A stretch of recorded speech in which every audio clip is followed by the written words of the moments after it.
Passer 20 minutes avec Hélène Rosset et Olivier Lehmann, c'est un peu comme une bouffée d'oxygène.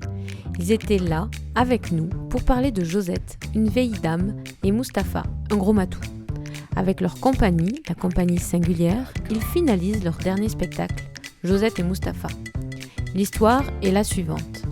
Josette s'est échappée de son EHPAD en suivant le chat Mustapha. Ils s'installent tous les deux dans une caravane colorée, des flashbacks de la vie de Josette viennent alors rythmer le spectacle. C'est tendre, poétique, gracieux et philosophique. C'est un spectacle pour tous, où tout le monde trouvera quelque chose à prendre. Bonjour Hélène Rosset et Olivier Lehmann. Bonjour. Bonjour. Alors vous êtes en résidence dans l'amphi Claude Nougaro. Alors sachez que vous êtes les premiers artistes en résidence dans cet amphi, déjà. Alors, ça fait quel effet? Eh ben, Ah ouais, c'était quand on est arrivé, on était excités de mettre notre petite caravane. C'est ça. On a traversé le plateau avec notre T4, le Wagon, qui tractait une caravane très particulière. Et tout le monde était excité, c'était rigolo. Les techniciens, les directeurs, tout ça. C'était un côté un peu incongru. Côté Armstrong, tu vois, qui pose ses papates sur la Lune. Eh ben, d'ailleurs, est-ce que vous pouvez nous décrire cette superbe caravane que je peux voir en visuel? Elle est trop sublime. Elle est belle, elle est donc rouge et bleu. On a découpé tout l'arrière pour faire comme une espèce de terrasse, comme une roulotte. En fait, moi, mon rêve, c'était d'avoir une roulotte. Donc, elle ressemble un peu à une roulotte. Il y a des grands volets en bois. On a rajouté pas mal de ferronnerie aussi, voilà. Et on l'aime. Oui, puis on l'a fabriquée en 2010. Puisqu'elle servait, en fait, c'est une salle de spectacle. À la base, on accueillait 14. 15. C'est surchargé. C'était une autre période, hors Covid, c'est ça? Oui, voilà. Et maintenant, elle est devenue... donc, du coup, on ne rentre plus dedans pour le public. Le public est à l'extérieur. Mais on s'en sert, en fait, c'est la maison de Josette et de Mustapha. D'ailleurs, vous allez nous parler de ce pourquoi vous êtes dans l'amphi, parce que vous êtes... actuellement donc en résidence d'artiste pour votre dernier spectacle, Josette et Mustapha. Alors déjà, ça parle de quoi? Qui sont Josette et qui est Mustapha? Alors Josette, c'est une vieille dame qui a 89 ans et qui s'est échappée de son EHPAD, en fait, en suivant le chat de la maison de retraite. Mustapha. Voilà. Ouais, Mustapha, c'est un chat, en fait, comme tant d'autres, qui sont souvent dans ce genre d'endroit. Et en fait, ils accompagnent les gens qui vont passer de l'autre côté. Ça, c'est vrai. Hein. C'est dans les unités de soins palliatifs, il y a souvent, quand une personne va mourir, le chat le sent et il rentre dans la chambre. Donc, il n'est pas toujours bien accueilli parce que ça doit être un peu flippant, mais bon, voilà. Et du coup, on est parti de cette histoire par rapport le chat l'aide à... l'accompagne. Oui, voilà, parce que Mustapha, quand il la voit, il se dit non, pas elle. Ah oui, il veut pas qu'elle meure. Non. C'est ça? Ouais. Puis voilà. Du coup, ce qui n'est pas le sujet du spectacle. Du coup, il l'emmène et puis voilà. Et puis Josette le suit et puis on manque de. Nous, on arrive de tourner, on manque de l'écraser cette petite dame. Du coup, on la prend dans notre camion et. Attends, tu vois. Ouais. On la prend dans notre camion et puis et elle nous dit qu'elle est bien là avec nous. Et du coup, on la garde. Et comme on travaille dans la compagnie, on travaille pas mal sur le thème de la vieillesse. C'est le troisième spectacle qu'on fait sur la fin de la vie. Et du coup, voilà, on s'est inspiré d'elle, de sa vie. Mais du coup, l'idée de ce spectacle, elle date de quand? Elle vient d'où? Enfin, comment vous en êtes arrivé à dire on va faire une histoire de ces chats qui rentrent dans les soins palliatifs, des gens qui vont mourir? Alors moi, je travaillais en tant que sculpteur dans les maisons de retraite depuis 10 ans. J'anime des ateliers de sculpture avec des gens qui ont la maladie d'Alzheimer. Donc j'ai rencontré des gens extraordinaires, donc qui me reconnaissaient pas d'une séance sur l'autre, mais avec qui on a ri, qui ont fait des sculptures magnifiques. Et du coup voilà, l'envie de parler de ce qui reste pétillant, malgré tout ça. Donc ça, c'était vraiment l'envie principale. Voilà. Et puis on a fait la place des personnes âgées et puis même la place de tout le monde dans la société, tout simplement. C'est un questionnement qu'on a en imaginant que si on vit dans une société où les vieux n'existent plus, nous on est des futurs vieux. Enfin voilà, c'est tout plein de questions. En fait, c'est un projet qui est très ancien en vérité. Parce que Josette et Mustapha, c'est pas qu'un spectacle, c'est un projet aussi. C'est un projet d'installation. À la base, on arrive en fait et on s'installe pendant 4 jours. Ces 2 personnages vont s'inscrire dans un village, dans un quartier d'une ville pendant 4 jours. Ils vont se poser. La caravane sera leur lieu d'habitation, le lieu où on pourra les repérer. Et à partir de là, pendant ces 4 jours, les personnages vont aller rencontrer le boucher, vont donner aussi des petits rendez-vous. Voilà, il y a plusieurs formes qui vont être données. Et puis à la fin, vu qu'elle a rencontré les gens, on va aussi aller à sa rencontre puisqu'elle va convier les gens à un pot d'adieu, un pot de départ, et qui sera un spectacle. En fait. Et pendant ces 4 jours, en fait, on construit aussi avec une douzaine de personnes qui veulent, du village ou du quartier, on construit d'autres marionnettes comme Josette à main prenante, donc taille humaine, d'autres vieux, pour avoir une horde de vieux qui va venir manifester de façon poétique, parler de leur place. Pourquoi est-ce que les maisons de retraite sont à 1 kilomètre des centres-villes maintenant? Enfin, voilà, essayer de reparler, de reprendre place parmi nous, quoi. Ouais, oui, après, oui. on est Covid d'amont. Ce projet se voit un petit peu, pas forcément raboté, mais réadapté. Réadapté. Ouais, il y a la partie rue qui... Donc il y en a qui vont nous faire venir que pour le spectacle. Donc là, on est en train de beaucoup travailler justement ce côté-là aussi. Le projet Josette et Mustapha, il date de quand? Est-ce que du coup la création, elle s'est directement imbriquée avec la période qu'on a vécue, c'est-à-dire Covid, du coup à l'arrêt. Du coup, c'est le moment là de se remettre à réfléchir à cette envie que vous avez depuis longtemps, si j'ai bien compris, pour le mettre sur papier et arriver à le créer à votre image. En fait, ça date de Non, 2019. on a démarré avant. En 2019, fin 2019. Voilà, oui. Ouais. Mais a été influencé et retardé de toute façon. Et en même temps, oui, ça a nourri. Ça a nourri parce que, par exemple, ce qu'on n'avait pas mis dedans, c'est après le premier confinement, on a été assez touché par le silence qui régnait, de réentendre les oiseaux, la place du vivant dans nos vies, tout simplement. Et du coup, ça, c'est venu intégrer cette création. Et Mustapha, Josette est une marionnette taille humaine. à taille humaine. Mustapha, il est comment? Il est là. Mais il dort. Il dort, il fait la sieste beaucoup, là. En fait. Est-ce qu'on le voit en animation ou est-ce que c'est vraiment figuratif dans le sens où il existe mais il a... il parle. Voilà. C'est un chat philosophe. C'est un chat philosophe. Attention, faut pas... il peut prendre ça comme une insulte. Donc là, j'ai un petit spectacle de chat du chat Mustapha qui me regarde et qui vient de se lever de... Justement, on parle du vivant, me voilà. Qui se repose sur sa belle colonne de livres, d'ailleurs. Ouais. Ah, il se fait un peu gronder parce qu'il mange son super panier. Super déco. Lui, c'est un chat.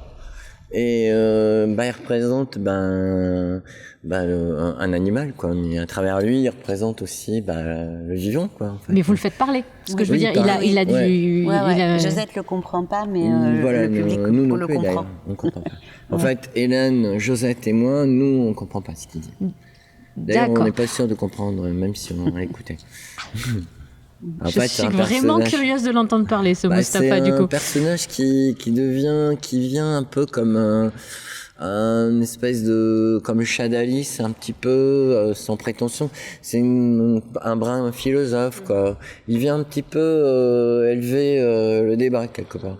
Mais bon, pas vraiment aussi, parce qu'il est un petit peu... Sur scène, il y a Josette, il y a Mustapha le chat, et il y a vous deux. Oui. Voilà. Et vous deux, vous jouez 2 personnages en plus de Josette. En fait, on joue nos propres rôles. On se moque un peu de nous, de notre envie de parler de la vieillesse de façon un peu maladroite. Et voilà. Et on joue nos rôles de marionnettiste. Donc, voilà. Marionnettiste et en même temps personnage à part entière. Donc, par exemple, quand je dis marionnettiste, c'est en temps, voilà, c'est nous-mêmes. C'est notre rôle. Voilà, et en fait, vous cachez pas entre guillemets. Non. Vous êtes Hélène et Olivier du coup sur scène, ou vous avez d'autres noms? Hélène et Olivier. Donc vous êtes Hélène et Olivier, puis il y a Mustapha et Josette. D'accord. La petite histoire que les gens ne connaîtront pas, mais c'est qu'en fait, Hélène et moi, on est marionnettistes et intéressés par ce sujet de la vieillesse et de la fin de la vie, mais de façon très guillerette, parce qu'on peut le prendre aussi de façon très positive. Ça fait partie la mort fait partie de la vie, hein, et la vieillesse et tout, pareil, quoi. Et en fait, il se trouve que nous, on a envie de refaire un spectacle, en quelque sorte. Et puis, il y a cette petite vieille et on qui nous tombe dans les Josette. Donc, on va exploiter, si tu veux, en faisant l'interview de Josette, on a un peu exploité sa vie quelque part. Et donc ça retrouve sur le plateau, si tu veux, deux lignes en fait de deux plans en fait. C'est à la fois nous qui sommes sur le plateau pour le spectacle et aussi de devoir intégrer Josette parce qu'elle vit avec nous, donc elle est aussi sur le plateau. Voilà. Je sais pas si c'est très clair, mais moi, je demande à voir. Mais si, j'ai bien compris que l'idée, c'est... Non, mais l'idée, c'est qu'il y a deux pans qui sont ensemble sur scène. Voilà, en fait. Il y a à la fois notre quotidien avec elle, et en même temps, on va rentrer avec du théâtre d'objets, on raconte certains passages de sa vie. D'accord. Donc, son enfance pendant la guerre, on raconte sa vie de jeune femme entre 20 et 40 ans, avec tout ce qui a changé au niveau de la place des femmes dans la société. Voilà, et puis son passage en EHPAD aussi, parce qu'on avait envie de parler aussi de cette période-là. La Cour Singulière, c'est le nom de votre compagnie? Oui. Pourquoi ce nom? Il date de quand? Alors, il date de 2010. En fait, on a ouvert un lieu à l'ODEV pendant qu'il y avait les Voies de la Méditerranée, même 2007, je crois. Non, si, oui, t'as raison. Ouais, et en fait, c'est le lieu là où j'ai mon atelier. Donc, on ouvrait un lieu où il y avait à la fois des expos et puis des poètes qui venaient. Et comme c'est une cour, on l'avait appelé comme ça.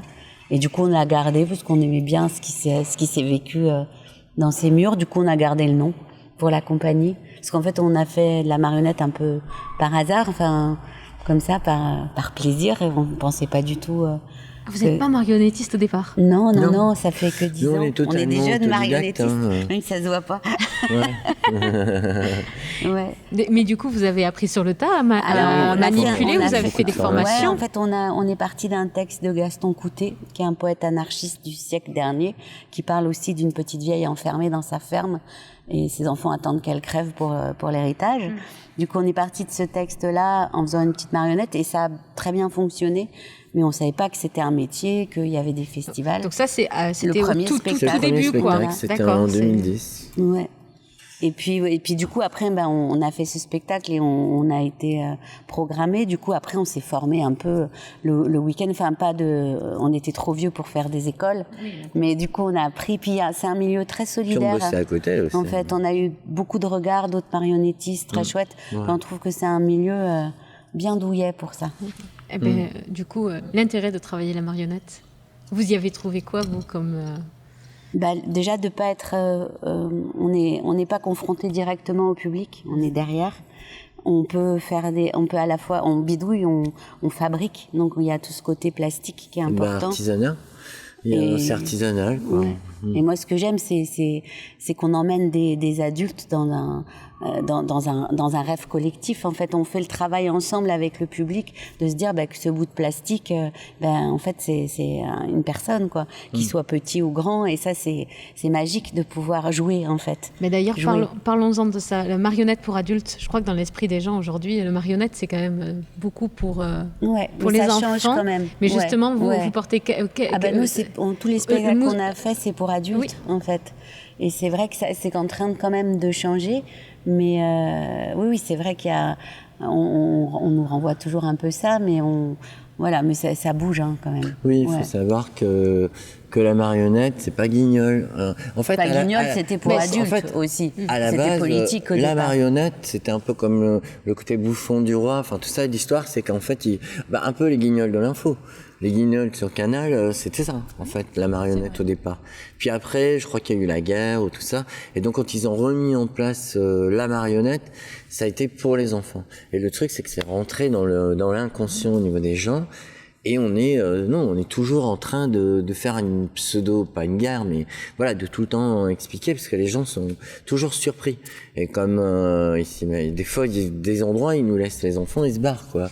Alors qu'on leur dit non, c'est pour vous. on garde pour vous, on garde les enfants aussi, parce que en fait, la marionnette aussi. Il y a plein de lectures peut y avoir plein de possibles, lectures, en fait. c'est ça qui est chouette. Ouais. On est sur un travail poétique avec un fond, la plupart de nos spectacles, il y a un sujet, un vrai questionnement sur les choses. Et je parle de questionnement et pas de leçons à donner. Là, ce spectacle, par exemple, il questionne sur l'humain, il questionne. L'idée, c'est, sans prétention, c'est de laisser des questionnements, quoi, tout ça. Et nous, nos spectacles sont comme ça. Et les enfants captent pas forcément tout, mais ils captent beaucoup aussi. Il faut faire confiance à ces enfants aussi, parce qu'ils captent très très bien. Donc, il y a plusieurs types de marionnettes. Josette, c'est une marionnette à main prenante. Taille humaine. Du coup, quand tu marches, elle a mes jambes. A tes jambes. Ouais, c'est ça. Et elle a mon bras gauche. Voilà. Ouais. D'accord. Ouais, et c'était une volonté ou parce que c'est ce type de marionnette que vous aimez, Non, parce qu'avant on travaillait dans la caravane, on travaillait avec des marionnettes toutes petites qu'on manipulait à deux, mais là donc c'était un peu de l'orfèvrerie. Et puis là, challenge. Voilà, c'était ouais. En fait, pourquoi on choisit un style de marionnette plutôt qu'un autre? En fait, parce que il y a deux façons de construire un spectacle de marionnettes et de construire les marionnettes. C'est soit tu crées l'histoire et tu fabriques la marionnette en fonction, c'est-à-dire qu'elle peut ne pas avoir besoin des gens, par exemple. Ou soit c'est le contraire, c'est-à-dire que tu pars d'une marionnette qui t'a fait envie. Et l'histoire peut s'adapter. Voilà, il y a nous un peu, je dirais que c'est un mélange. On est parti de Josette, quoi. On est parti d'elle, en fait. Oui, c'est vrai que c'est un peu hybride, au départ, quoi. Et on est parti d'elle. Mustapha, lui, il est né, par le côté pratique, puisqu'il danse, il saute, il peut faire plein de trucs, quoi. Et je voulais juste dire aussi, c'est que là, avec ce spectacle, on a un petit peu grossi l'équipe aussi, puisque avant on était tous les deux. Là, le troisième spectacle qui s'appelle Tire-toi de mon herbe, Bambi, qui a bien fonctionné, entre autres à Châlons, nous a permis de vraiment faire connaître la compagnie dans le milieu, tout ça, et dans la rue, et aussi dans le milieu de la marionnette. Du coup, tous les gens les partenaires qui nous programmaient ont eu envie de nous suivre sur ce spectacle-là. Donc, on a beaucoup la Villette ou des théâtres comme Nîmes, tout ça, Plaingeon, la Grange, Mélando, qui sont des gens super intéressants au-delà d'être des financeurs. C'est surtout des gens qu'on apprécie beaucoup. Ils ont envie de s'embarquer dans cette aventure.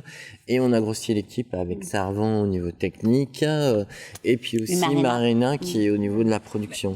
Voilà, et puis on a eu des regards. Aussi, au niveau de la mise en scène, Jacopo, qui est parce qu'on travaille à trois sur la mise en scène. Voilà, et puis après. Et la musique, vous avez quelqu'un en particulier qui s'occupe de la musique? Non, c'est on flash. On a flashé sur des morceaux. Oui, voilà, vous utilisez des morceaux qui existent déjà. D'accord.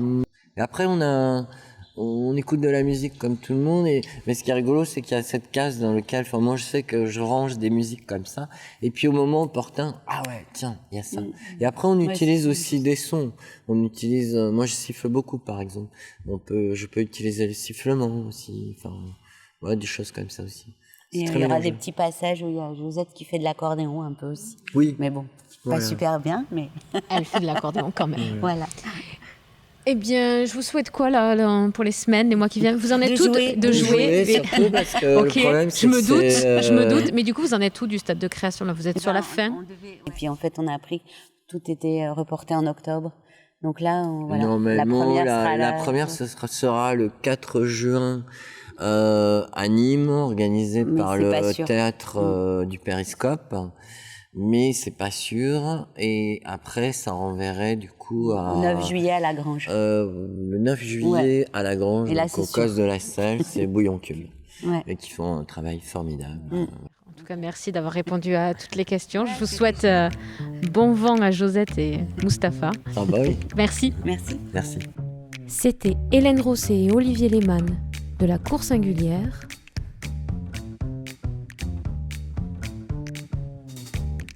Interview réalisée par Clémentine pour la scène de Baïsa.